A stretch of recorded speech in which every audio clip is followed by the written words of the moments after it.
every 42nd in the world, one person commits suicide, as per WHO report.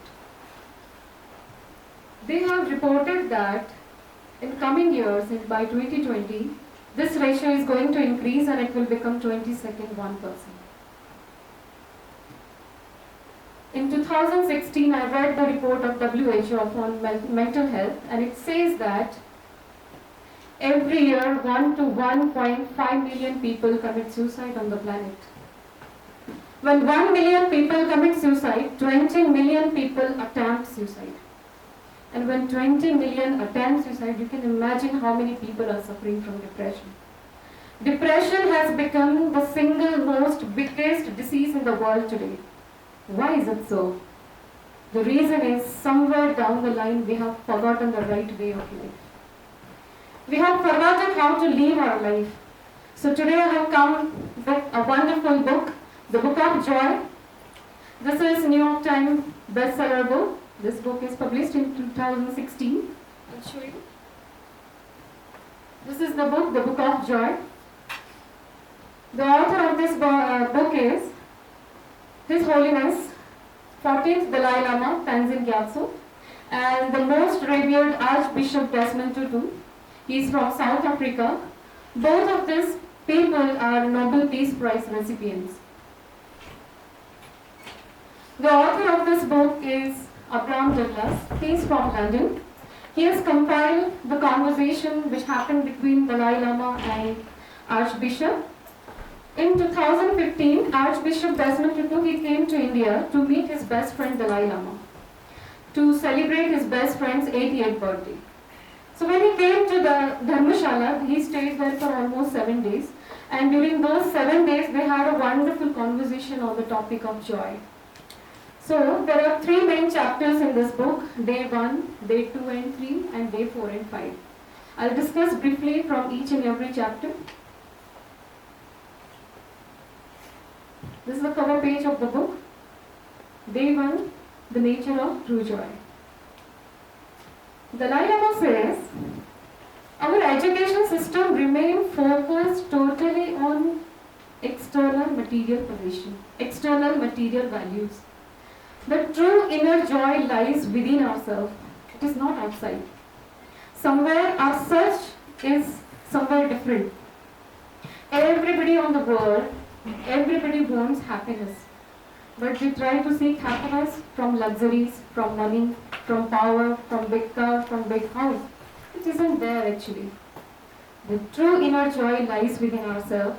And if you want to reveal that true inner joy, you have to train your mind. Dalai Lama says pain is inevitable in our life.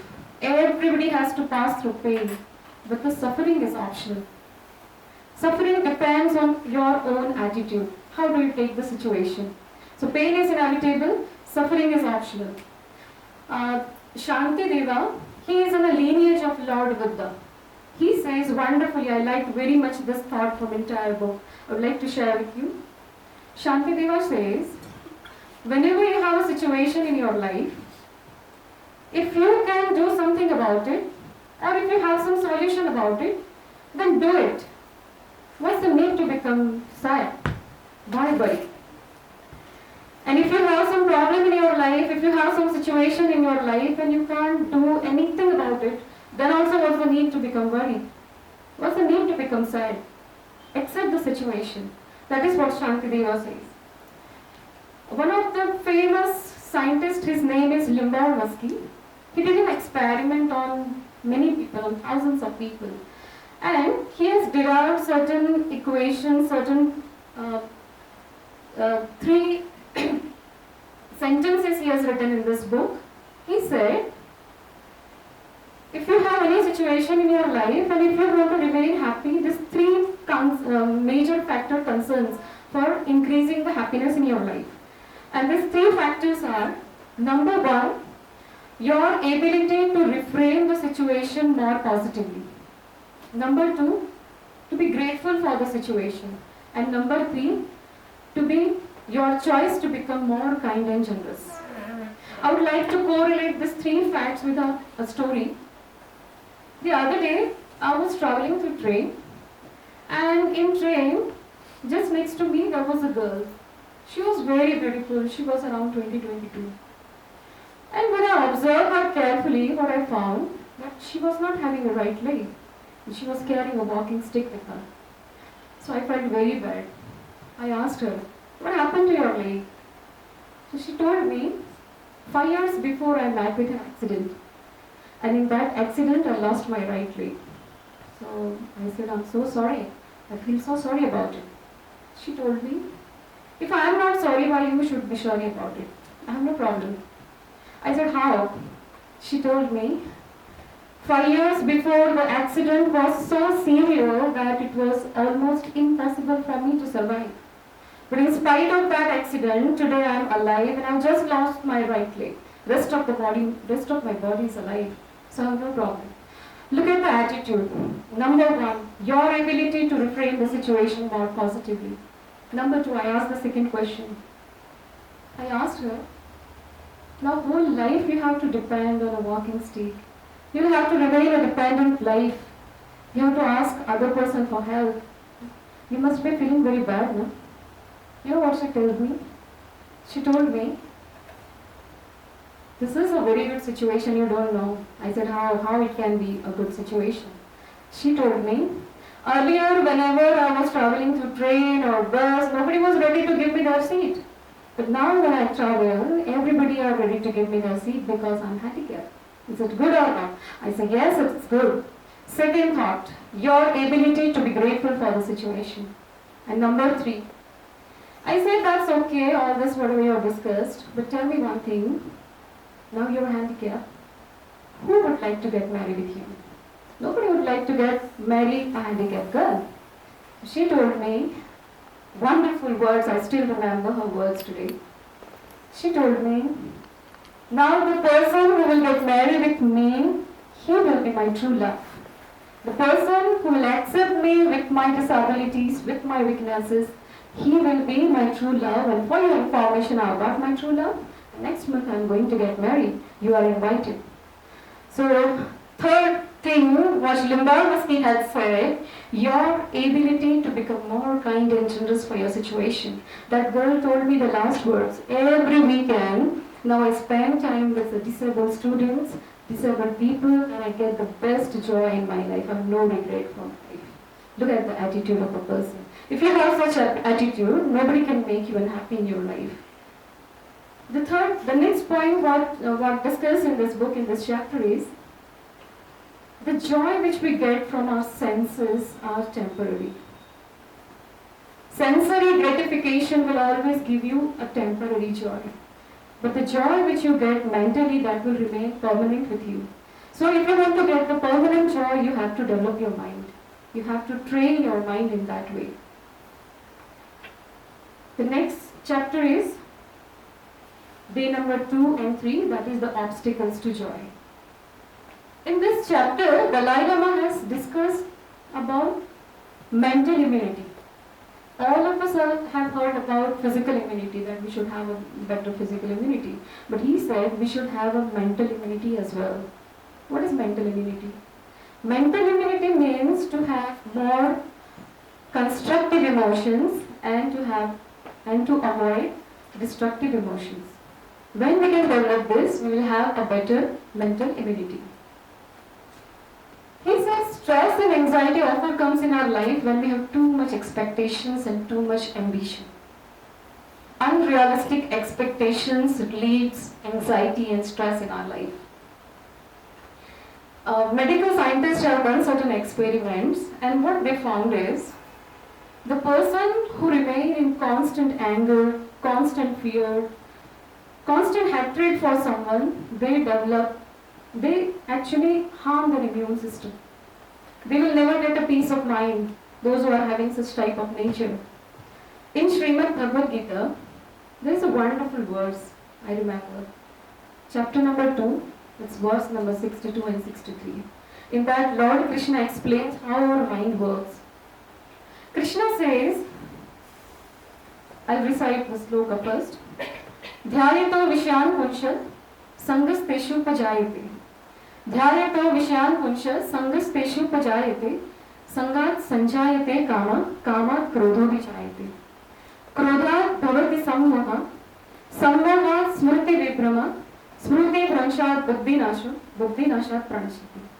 Means by contemplation, by brooding constantly on a sense object, a person gets attachment.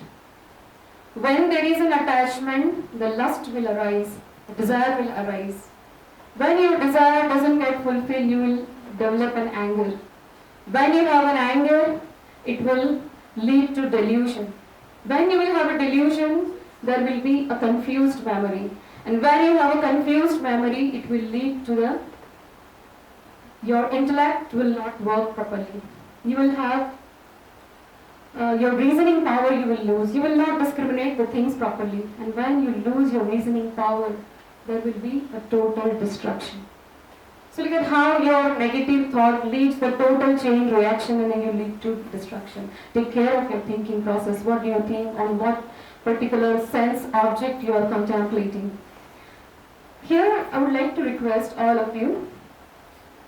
Out of 7 billion people in the world, 1 billion people are non-believer in God. I respect them. But my personal request is, all of you please read Srimad Bhagavad Gita. It's a wonderful book. Don't consider this book as a Hindu scripture or as a religious book or a spiritual book. Consider this book as an antidepressant. You will get the best solution of your life from this book. This is my humble request to all of you. The next point which is discussed in the book is, it was a different thing. Scientists say those people who remain in a sad mood, they are having better generosity, they found. So when people ask for charity, the sad people donated more as compared to the normal people. They were more positive about their life. So sometimes sad situation in our life meet us more closely together. We should welcome the sad events also in our life. Then Dalai Lama says, we may feel happy when we are alone, but we will never feel happy when we are lonely. There is a difference between feeling alone and feeling lonely. When you feel lonely, you should open your heart to others. Warm-heartedness and open-heartedness are the antidote to loneliness. Never feel lonely in your life, otherwise it will be very difficult for you. You will never come out from stress and anxieties. There is a wonderful research I read in this book is, the people who use maximum first person pronoun, I. The people who use maximum the word I, me, my, they are having 40% more chances of getting heart attack. This is the research. We always become self-focused, self-centered. This thing will actually kill ourselves. When we are too much self-centered or too much self-focused, what happens? The small problem appeared very big. And we invite anxiety and stress in our life. The another thing is, in relationship, what we feel that we always wish that other person should take the initiative in relationship. He should call me, he should message me, he should come to meet me, or he, she, whatever. But Dalai Lama says in this book, you take charge of your relationship. You are the common factor in your relation. You have to take charge. You open your heart to someone, you call someone, you message someone. Don't always expect that other person should behave like that with me. You take charge and your relation will remain always good. Whenever you have envy and jealousy, you will never feel peace of your mind. Envy and jealousy are destroyer of peace of mind. So when we feel envy and jealousy, we do not feel envy and jealousy from our superior, from our younger one. We always feel jealousy from our contemporaries.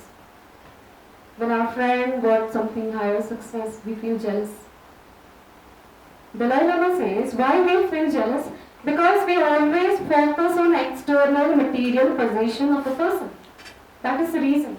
When we focus truly on ourselves, in true inner development, we will never feel envy or jealousy for someone. So be more kind and compassionate for your friends. You will never feel such emotions. You will actually rejoice in others' good fortune when you have a kindness and when you have a compassion for others. Nothing beautiful comes in our life without some suffering. Everything has to pass through some suffering in the life. So accept your suffering. In this book, Archbishop Desmond Tutu has described a story of Nelson Mandela. All of us know Nelson Mandela. He has suffered almost 27 years in the jail.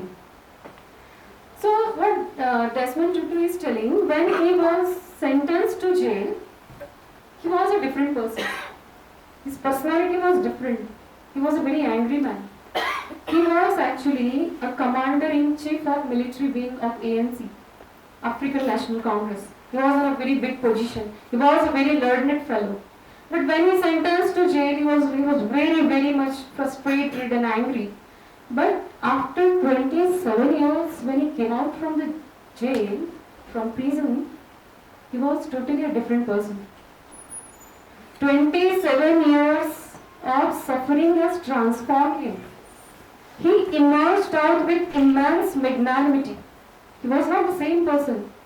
In the jail, he has to sleep on the floor, he has to chew the jute bags, he has to break the rocks, so many things which was not proper for him.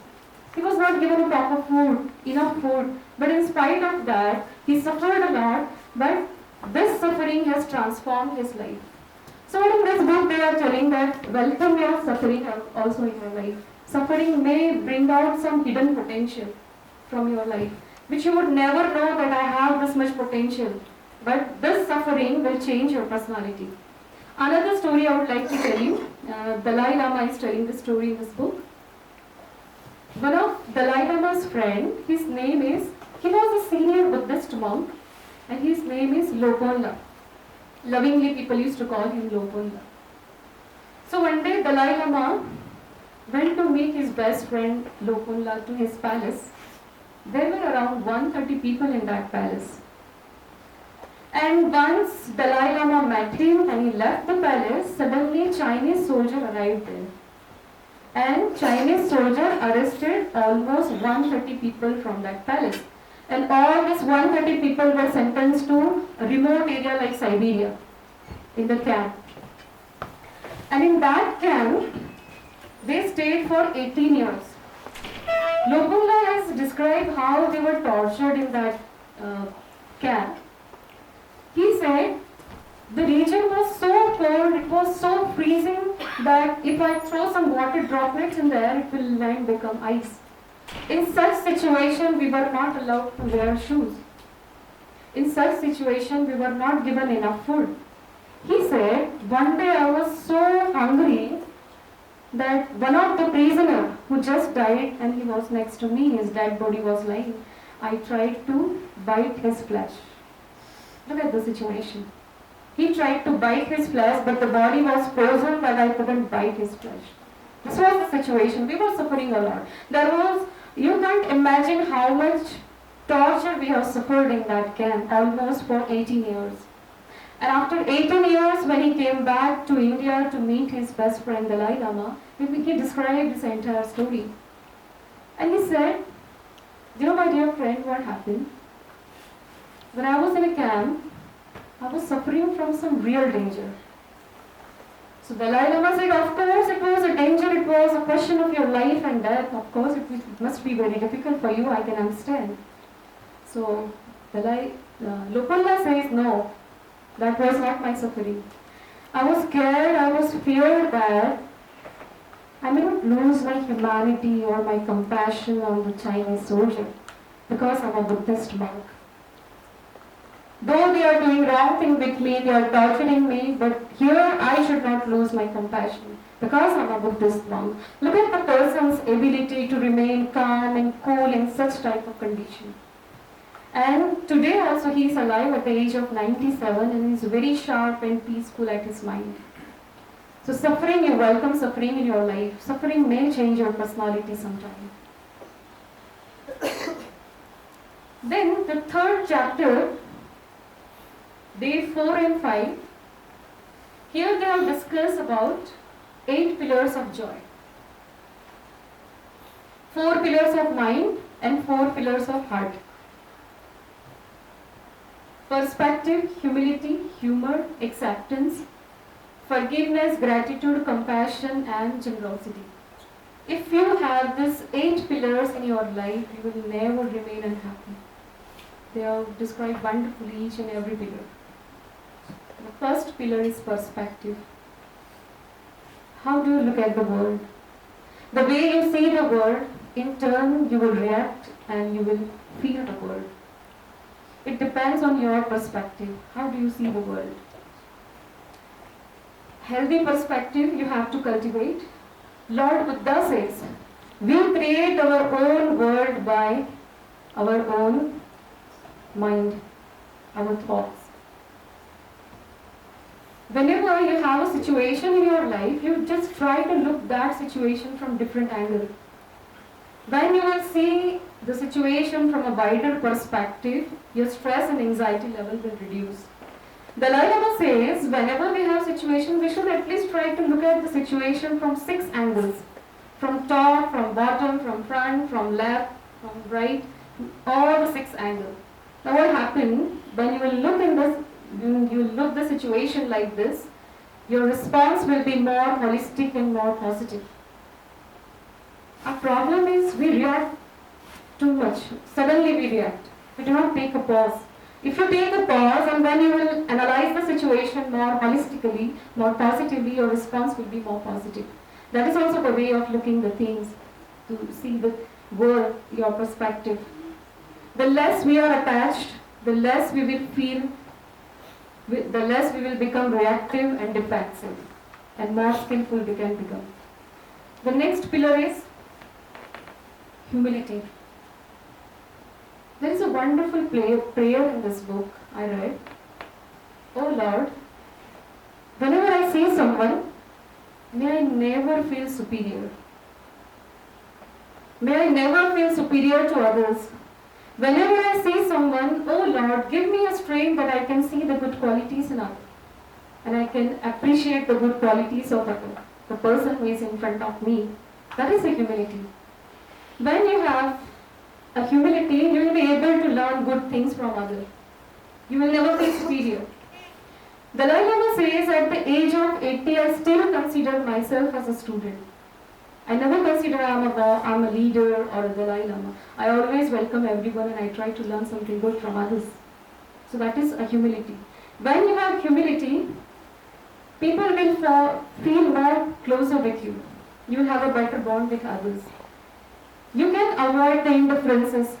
You will not become more judgmental for others when you have a humility. The next pillar is humor. An average 1-year-old child laughs 300 times in a day. And an average 40 years adult laughs 15 to 20 times in a day. Look at our progress. Humor is very necessary. If you can laugh at your own mistakes, people will always feel comfortable with you. They will also accept their mistakes. Okay, I have done this mistake. They will also become comfortable with you. So humor is very, very important. Humor is the best way to end your conflicts. Whenever you have conflict in your life and you can laugh at your own mistake, you accept that, okay, I was overreacting or I was being silly in that situation. So you will always resolve your conflicts easily if you have a humor. This pillar will reduce your stress level.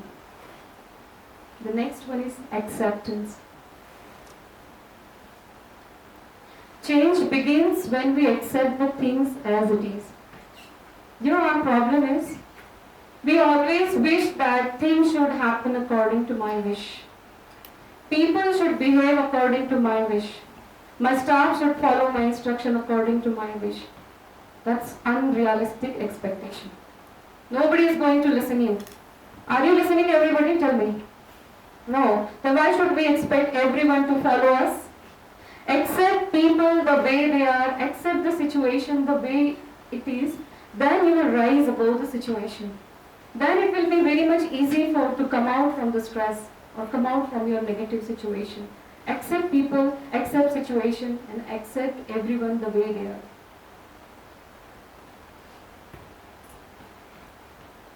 The next pillar is forgiveness. Forgiveness. Ghalib का एक बहुत सरस शेर मैंने याद है, sir बोली शुरू। कुछ इस तरह से जिंदगी को हमने आसान कर दिया, कुछ इस तरह से जिंदगी को हमने आसान कर दिया, किसी से माफी मांग ली तो किसी को माफ कर दिया. When you can forgive the person who has hurt you in the past, you will make yourself liberate. You will feel yourself. You will actually liberate yourself. You will come out from that situation. By keeping old hatred in our heart, we are actually harming ourselves. We remain always in a miserable condition when we do not forgive. We remain in a bondage with the person who has harmed us with bitterness always. So forgive. Scientists have done experiments on hundreds of people, and they were monitoring their reports. They were monitoring their heartbeat, they were monitoring their stress level, they were monitoring their sweat glands, their facial muscles. And what they found, when people started remembering their old grudges, slowly their blood pressure level goes higher. It increased. The face becomes so angry and red. They started perspiring. So all this thing indicates that by remembering also our old hatred, we harm ourselves. If we do not keep a dead mouse in our house for a longer time, then why should we keep old 10 years hatred in our heart for a longer time?